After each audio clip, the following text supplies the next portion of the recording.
തെരഞ്ഞെടുപ്പ് മുന്നൊരുക്കവും സ്ഥാനാർത്ഥി നിർണയവും ചർച്ച ചെയ്യാൻ BJP തെരഞ്ഞെടുപ്പ് സമിതി യോഗം അല്പസമയത്തിനകം. 20-അംഗ തെരഞ്ഞെടുപ്പ് കമ്മിറ്റി രൂപീകരിച്ചതിന് ശേഷമുള്ള ആദ്യ യോഗമാണിത്.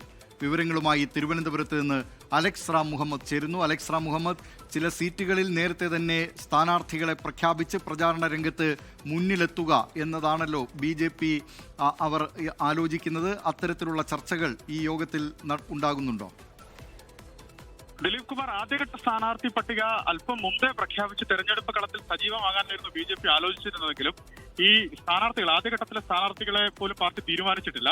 ഇന്ന് പ്രധാനമായി BJPയുടെ തെരഞ്ഞെടുപ്പ് കമ്മിറ്റി ചേരുന്നുണ്ട്. 20-അംഗ തെരഞ്ഞെടുപ്പ് കമ്മിറ്റി രൂപീകരിച്ചതിന് ശേഷമുള്ള ആദ്യത്തെ തെരഞ്ഞെടുപ്പ് കമ്മിറ്റി യോഗമാണ് ഇന്ന് BJPയുടെ സംസ്ഥാന ഓഫീസിൽ ചേരുന്നത്. രാജീവ് ചന്ദ്രശേഖർ, കേന്ദ്രമന്ത്രിമാരായ സുരേഷ് ഗോപി, ജോർജ് കുര്യനൊക്കെ ഈ തെരഞ്ഞെടുപ്പ് സമിതിയിൽ അംഗങ്ങളാണ്. ഒപ്പം ദേശീയ നേതാക്കൾ കേരളത്തിന്റെ തെരഞ്ഞെടുപ്പ് ചുമതലയുള്ള ദേശീയ നേതാക്കളായ വിനോദ് താവ്ഡെ, ശോഭ കരന്തലജയൊക്കെ ഈ യോഗത്തിൽ പങ്കെടുക്കുമെന്ന് മനസ്സിലാക്കുന്നുണ്ട്. എന്താണെങ്കിൽ യോഗം പുരോഗമിക്കുന്നുണ്ട്.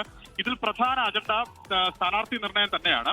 നേരത്തെ നമ്മൾ സൂചിപ്പിച്ചതുപോലെ BJP ഏറ്റവും കൂടുതൽ സാധ്യത കൽപ്പിക്കുന്ന BJPയുടെ A+ കാറ്റഗറി മണ്ഡലത്തിലെ അടക്കമുള്ള സ്ഥാനാർത്ഥികളെ പ്രഖ്യാപിച്ച് പട്ടിക പ്രഖ്യാപിക്കാനാണ് അവർ നീങ്ങുന്നത്. ഈ ഇത്തരമൊരു സ്ഥാനാർത്ഥികളെ ഒരു അന്തിമ രൂപമാക്കിയതിനു ശേഷം അത് ദേശീയ നേതൃത്വത്തിന് കൈമാറും.